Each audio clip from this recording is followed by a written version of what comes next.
Hey guys, Brian here, and welcome to episode 73 of our Liverpool career mode series. In today's episode, we got two games for you, starting off against Southampton and finishing up with a game against Everton as well. We'll also look at the standings at the end of the episode and take a look at the squad report too, so you guys can get an idea of where our players are in regards to developing.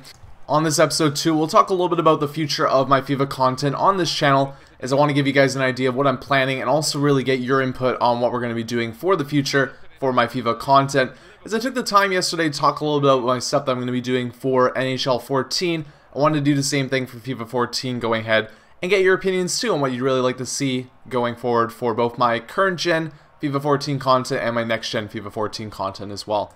So I've already talked a little bit about in the past what I'm kind of thinking of for this series, probably finishing on this season, might do another season on top of that too, depending on the views, depending on the interest at that point, and depending where it is actually in the timetable. Are we done in August, September? I want to make sure that there's definitely enough time to kind of test and play around with some ideas going into FIFA 14 rather than just jumping in blind. But at the same time too, you know, FIFA 14 is definitely going to have some career mode stuff. I've already talked about my plans for career mode for both current gen and next gen consoles. I'll be getting FIFA 14 for the PS3 and I'll also be getting it for the PS4 when that launches later on in November. And with that said, that's going to be two different series I want to do for the channel, but I'm also, you know, really planning to amp up my content when it comes to the fall for both FIFA and NHL content. So I want to add a couple more series to the table, and I really want to get your guys' opinions on what you'd like to see. And it's really important because you guys are my main core audience, and I hope to, you know, with my content in the future and in the fall, spread that out, continue to grow as a channel. But you guys are the main guys that have watched my stuff for so long, and I really appreciate you. So I want to make sure I'm making stuff that you guys enjoy as well when it comes to actual FIFA content. So I leave it to you guys to kind of give me an idea of what you'd really like to see. And one of the things I've seen a little bit of is the Be a Pro ideas. I'm a little bit against the Be a Pro just because of the fact that I feel like it isn't as entertaining as a series as other stuff could be. But I'm really open to what you guys want to say. If you have ideas for new series to stuff that you'd like to see in general, and I'm pretty open from, you know, head-to-head play to playing in seasons to playing on an online team, or even really going in head first with a Ultimate Team series where I'm really focusing on one thing or another. But it's important that you guys kind of sound off on what you like from this channel and what you'd like to see in the future too, so I can kind of get an idea right now. And we talked a little bit about this in the past, but you know, this is the episode I'm really going to look at to see where your comments are and what you'd like to see. So please leave your comments in the comment section below on what you'd like to see. Obviously, I've already said career modes are going to be happening, one for both you know, the current gen and the next gen. And those teams are not decided yet. That's going to be a voting process I'm going to do later on, probably in August sometime. But for now, it'd be nice to kind of hear from you guys what you'd like to see otherwise from my content for FIFA going ahead into the next iteration of the FIFA series. With that said though, let's move on to what's actually been going on in this episode. First, highlighting the fact that we had a very solid game there against Southampton, and Luis Suarez scored a very nice free kick there. I don't know what it is. I don't know if you guys agree with this either, but I absolutely love when you score a goal. It just goes right off the bar. You know, it's even better when it bounces down in and out of the net. Those are such, you know, great looking goals to score, and I really enjoyed that one, even though it wasn't anything super special. I thought that was a nice free kick and a nice little signature to add to that game there, where we were really able to kind of put that one away.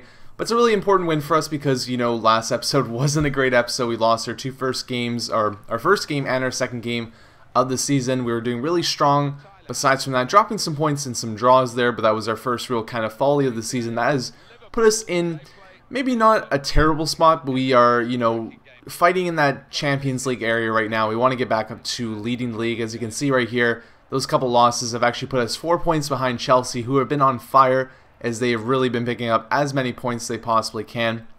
And we're going to really have to fight as best we can to keep up with them, and that's going to also mean that we're going to have a very good head-to-head matchup against them too. But what we can do in the meantime is we can have some solid games here and continue to build us a strong season, as we are, I believe, 9-4-2 right now. So a pretty solid start, but nonetheless, we want to continue to build on that from here.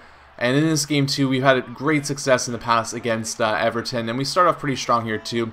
Probably, you know, you could say that's a pretty lucky one there, as we're trying to spin around the defender. Luckily, the ball, you know, is taken away from us, but actually lands right back on our feet.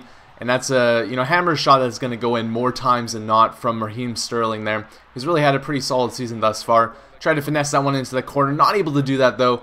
And besides from that, they get one chance there. But pretty solid start from us. And Holtby is going to put one on the net there. Not going to happen at that point.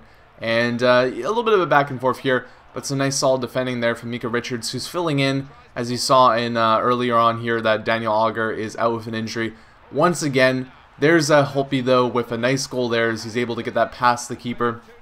And one of the interesting things I wanted to note too, this is really funny to see, teams that have their goalkeepers, over time kind of fluctuate and change, where you have that very solid guy in net, and then they bring in someone else, or usually the computer isn't that smart, where it's like, for example, we're talking about Tottenham, where they got rid of Hugo Lloris, and who do they have in net now? I don't know how good he is. I haven't actually checked it out per se, but it's one of those situations where it's like they're not sitting in the best situation now, and they're actually 12th in the league, and if they actually just spent some money, brought in a good keeper, they wouldn't be in that situation. But that's kind of one of the follies that you get from having computer generated teams going deep into a career mode. But here you can see we got a third goal as Lane Baines really helps us out there. It was a nice one that was going to go in the corner probably, but lots of people surrounding the net there, and luckily we get that one put away. And you can see earlier on there too, Marwan Fellaini getting the goal for Everton to get them back into this one. But we're going to get a nice comfortable lead, and it's only in the first half here too. It's been a lot of action for this beginning of the game though. But like I said, usually we do pretty good against these guys, and that's a solid start from us there. Overall though, I gotta say I'm pretty happy with the team, minus the fact that we've had issues with our center back position. It's been one of those seasons where, we talked about last season, it's just a terrible start overall, but we kind of pulled it back later on. We got back into the saddle, if you want to call it that, and we did not get that Champions League spot that we really wanted to, but that beginning of the season really painted us into a terrible corner where we had no other options really at that point to make anything else happen. So it was one of those things where we continued to build the squad a little bit going into the end of the season there, and that really helped us out, I think, kind of get to the point where at least now you can see I continue kind of trumpeted the horn at the end of the last season where I'm like, this is the team that we can really do something with, and it was definitely that strong feeling where I felt like the squad was the squad that I wanted to work with, and it really has been great. But like I said, the fact that's really sucked for us is obviously our defending has been subpar at points, and that obviously comes down to the fact that I'm not the best defender, and it usually doesn't help either when there's 2 or 3 guys down with an injury at the same time too. But we get the win here. What's really important, and you guys will see in the standings here, we're doing pretty good. I think we're 3rd in the league now. That is it for this episode, guys. Please leave comments in regards to what you want to see for FIFA 14 on the channel. But until next episode, thank you for watching, and I'll see you around in the future. At the top of the table remain Chelsea with 33 points. In second, Manchester United with 33 points. In third, Arsenal with 31 points. In fourth, Liverpool with 31 points. In fifth, Manchester City with 31 points. In sixth, Newcastle United with 27 points. In seventh, West Bromwich Albion with 26 points. In eighth, Aston Villa with 26 points. Bottom of the table, Leicester City with 4 points. And then reading up the table, second bottom, Blackburn Rovers with 6 points. Third bottom, Fulham with 10 points.